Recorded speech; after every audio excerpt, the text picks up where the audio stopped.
Excited to be here. Excited to return to UTPB and the team to lead them this year and to grow them not only in the pool but in school and see what they can do after that as well. Yeah, first of all, welcome. And so, whenever you had left here after swimming, did you think you'd ever be back? I did not. My role took me somewhere else, but me and my wife stayed here, and we've always been invested in this school, in the swimming community here, and in the team, and have always tried to give back. And so, when the opportunity came back recently, me and Scott Farmer had a long talk and figured I was the best person for this job right now. And I'm excited to be here. I'm excited to work with these young student athletes. And this is day number what for you here? Like day number 10, maybe? Day number 10. What have you learned about the team so far? So with them not having a head coach over the last 5 months, the recruiting class this year is a little small. But we have a great captain group. The 4 captains are already leading by example and showing what it means to be a UTPB Falcon. And so the team looks really strong on the guys' side. We have most returners, and some people are using that 5th-year eligibility to come back, and so our guys' team is looking really strong. On the girls' side, some left to go to UT Rio Grande Valley with the previous coach, and so we had a couple local girls step up, and we recruited a senior from Permian, a senior from OHS to come onto the team. And so it's going to be a rebuilding year for the women's swim team. But we just hired a new assistant dive coach. She's from Midland. Her name's Anna James. Phenomenal background, won state, went to Olympic trials, assistant coach at Florida State. So we're happy to have her and happy to see what we can do together to build this program back up. How do you plan on maximizing your opportunity as the new head coach in UTPB? Yeah, there's a lot to learn. Coming from more of the business aspects of things, professionally wise, but it's about leading people, leading these young students and growing them. And so I think that's somewhere I have expertise on and something that we'll be able to grow on. Like this last weekend, I had former Olympian Natalie Hines. She's Midland native, and she came and talked to the team. And so to have that experience at our level is pretty neat. So you're talking about your captains on both sides kind of stepping up and being leaders. So how does that work in a sort of more individual sport than most college sports? Yeah, it's different, but it's one of those things. In the pool, you're doing all your workouts, and it's very in your own head. You're swimming miles a day in the pool with your head underwater, and you're just in your head a lot. And so it can be a very individual sport, but you have the team there to stay motivated, and it builds a lot. Because if you just went and did a swim workout, I've done it, since college. Going doing swim workouts by yourself, it's not necessarily fun. So the team aspect of it and the captain-led part of it really motivates the team to be better and to encourage them to put all their effort into what they're doing, and not just make it about the swimming, because it's not just about this sport. It's about growing in the sport, but then growing as individuals as well. What's kind of your approach over the next month until your first meet? Yeah, so our first practice is the day after Labor Day.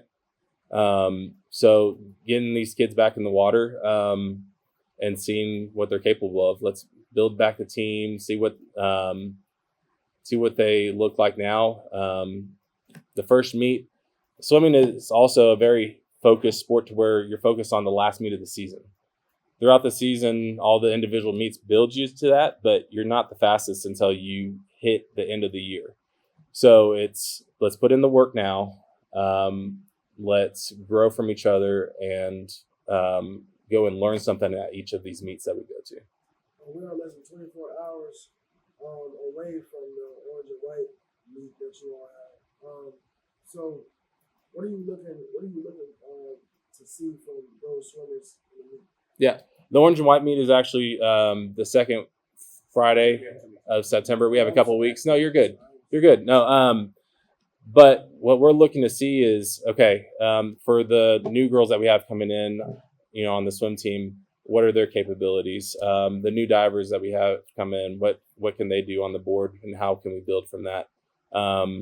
Of course, you have to sort of put together, out of the 22 guys I have on the team, who's going to make the A relays? Who do you want on the blocks at certain points? And so it's really going to be a big learning process over the next month, drinking through a fire hydrant, of what the kids are capable of doing, and then how far we can go based off that.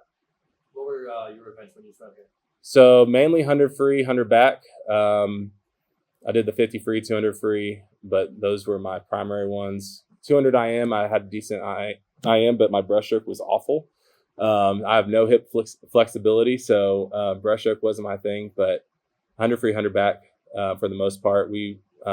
My sophomore year, we won conference, which was really neat. That was our second year, I think, of being Division II. So we have 20 years of this program building. And I have a really good relationship with all the prior coaches. Cameron Kiner, who's now head coach of team in Southern Indiana, D1 program. He's my first roommate in college. So I have a lot of resources I can reach out to and help build what I think is the ideal program for us. So I want to ask more about the conference. Actually, Ricky, do we have rankings for the conference? Not yet. Not yet. Okay. That's my knowledge. So what do you know about the rest of the conference in terms of how they are swimming, and where do you think your team stacks up? The conference is pretty tough. RMAC, Rocky Mountain Athletic Conference. They're good. There's some good teams there. I don't know exactly where we stand right now. And on the guys' side, my goal is just to improve. And if we can improve as our team, I'm not worried about what everybody else does. If our guys can get faster and our team can get faster, let's focus on that first. And then conference will play out how it plays out. We've had, on the guys' side, we had some divers historically go to nationals. And so I want to build back up to that. We had some girls qualify for nationals as well. So let's get people to where they can go as high as they can go on our team, focus on that first, and then worry about other teams later. Coach mentioned earlier the Olympics happened this summer. Yep. Did you kind of pull anything from that going into this season? The Olympics are fun to watch, especially as a swimmer, ex-swimmer. It's one of those things, we don't get much credit on the swimming and diving side until the Olympics, and then everybody gets interested.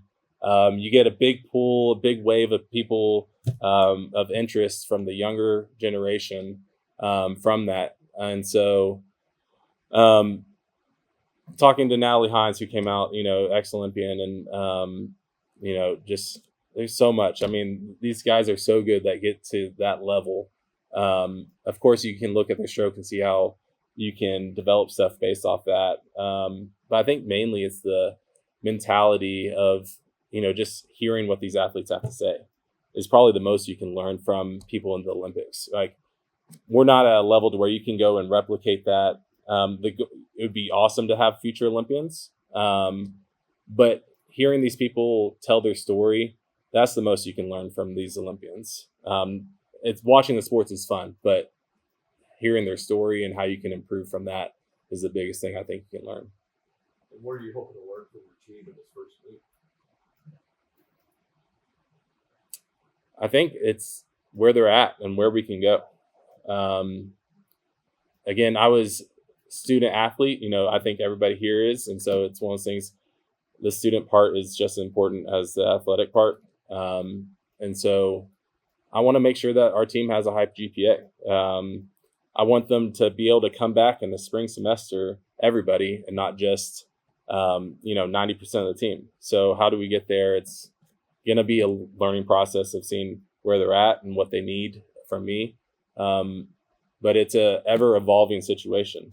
You got to be able to adapt to a situation. You got to be able to meet people where they're at now and set goals to where they want to be in the future and help them along that path.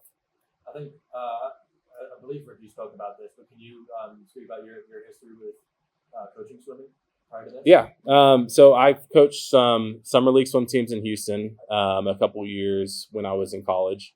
I've coached a lot of younger kids sports. All my kids play soccer and have swam and things like that.